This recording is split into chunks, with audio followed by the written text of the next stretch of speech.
On today's Esport update, Riot finally addresses the European Valorant spectator issues from the previous Challengers event. We recap today's matches as well as reveal the first two teams to lock in a Challengers final spot.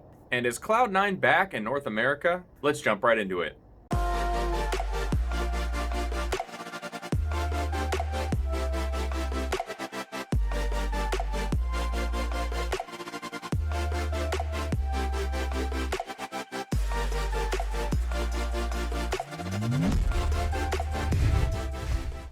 If you guys paid attention to the open qualifiers for this recent Challengers event in Europe, you'll know that none of the matches were actually streamed officially. Well, it turns out Riot has finally addressed the issue. Starting with the second round of the open qualifier, we will have the ability to watch 5 different streamed matches. With Average Jonas, Lothar, and Pansy being 3 of the names that are allowed to cast the matches, for spectators, this qualifier is going to be an entirely different scenario. Leading up until April 12th, when they will have a premium stream that's hosted by ENCE. This is where it's important for the community to play a large factor. The official Valorant Challengers Twitter page will be posting a poll for everybody to answer. This is where they will be able to gauge what matches the community actually want to watch. So please, anybody who complained about the lack of streams last time, get out there, get on Twitter, and vote for your favorite team to be streamed. The more they see that the European fans are engaged in their scene, the more likely Riot is to never neglect the first qualifier like they did again. 2 matches took place today to determine the first 2 spots in Challengers Finals MEA. On Map 1's Haven, NIP were able to implement some really awesome Astra strats that Guild really just didn't seem ready for, which led NIP to a lot of early man advantages. Here's an example of how NIP was able to bait the orb down in C long to get a free kill. To do that for her, so you really want to peek when she still has the rocket in hand. Oh no! What a play! That's so smart. Oh, goodness gracious. With a scoreline of 11-6 and Guild on the last of their money, NIP threw an impressive C fake with Astra's ult and then rotated all the way to A to secure the round. You will have to work with in this round. And there's a huge stack on that C. Guild is ready for that, but look what's happening. There was a fake. Now 4 people on C still standing there. Rotations are coming in, and Guild flipped the script on the second map with Yacine clutching one of the smartest 1v3s I've ever seen. Arakukas nearly struggling, tries to pick up another weapon. Oh my! Yacine it is! Yacine it is! It could be more to come. Puts the nade in, and so Korea might just suffer big time damage as he starts to deal with it. Puts his ult out, halves it, and that could be crucial. He keeps on sticking. The man keeps working. He got balls of steel, and he proves that he's so crucial.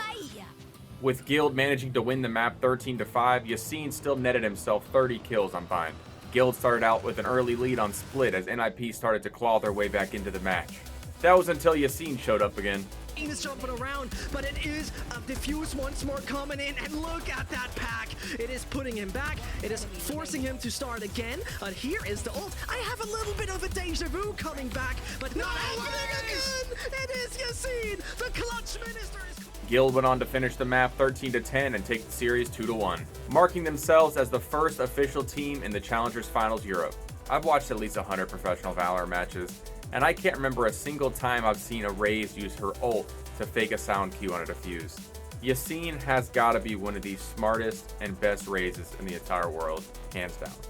Opportunist against FPX was a little more one-sided in the end. While Opportunist did come out on Haven hot early and take the map 13-9, overall, Zippin, one of FPX's main fraggers, had a pretty off game, leading to him tweeting this after the first map.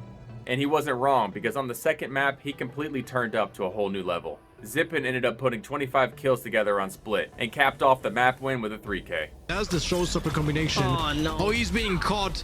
The rocket doesn't do anything. Zippin gets the kill on Akuma, and they're all visible on site. They are, and so very much. I doubt that this is going to work. Spike is out in the open, delivered, and who's delivering there is Zippin. With FPX finally finding their footing, they went straight into Bind and picked up where they left off on Split, clutching a 1v2 clutch on the first pistol round. Where to be? 10 He has seconds 10 left. seconds to plant, so not a lot of room to wiggle. Oh wait, does he have time? Oh my god, that was a heart attack. Yeah, understandable heart attack you have here, Lothar. But now let's see if he puts a heart attack into the hearts of Opportunist as the one first is down! Shadow is there to clutch, and it's good night and sleep well. Carrying that momentum forward, FPX crushed Opportunist on the tiebreaker map 13-4 and became the second team to lock themselves in a spot in the Challengers Finals. Let's take a look at what the European Challengers 2 storylines are like. G2 Esports are going all in preparation for the Challengers 2, with the organization deciding to do the entire tournament in a boot camp. Overall, they're going to need it, with dropping their last in-game leader Zeke and picking up their new in-game leader Ozzy on a short notice in a brand new meta. For probably the first time in European Valorant, G2 is a significant underdog. After a second place finish in Europe's first strike, Fnatic came into 2021 a completely different team. With chemistry obviously lacking, they decided to get rid of Mo40 and Shaq, with news being announced today that the replacements are Durkee and Magnum. Fnatic's coach tweeted this about Durkee, stating that he thinks that he's probably one of the best players in all of Valorant. Hoppy from Opportunist brings up some valid points when it comes to the Challengers 2 event. With it being played on an entirely new patch, and with most teams having adequate time to prepare themselves for a Viper Astra meta, is it truly fair to the teams that just fell short? Opportunists and Ninjas in Pajamas are only going to have 2 days to prepare themselves for the next round, while other teams were given all that time in preparation to anti-strat them. With Mitch taking over the in-game leader roles and some fresh blood in the Cloud9 roster, it seems to me like they might be a force to reckon with in North American scene. After a demoralizing first map against Immortals where they lost 13-3, with JC Stanny completely dunking on them. Yeah, this is going to be completely free, but there's still a player on the site itself. JC Stanny goes deep to spawn, up and over and on the dunk, right on to lead. They kept composure and were able to take the next 2 maps and take the series 2-1. The lurking pest in towards heaven. He doesn't have a sight line into it. He doesn't hear quite a thing either. But now as they're starting to funnel through, the communication is clear because Relics can backstab them all. He finds 2 so far, and it's all down to JC Stanny. The drop down around the tower, around they go. Shot's not good enough. And Cloud9 move on to face 100 Thieves. Well, that's it for today's Esport update. If you guys made it all the way to the end of my video and you enjoy my content, please give this video a thumbs up and hit that subscribe button.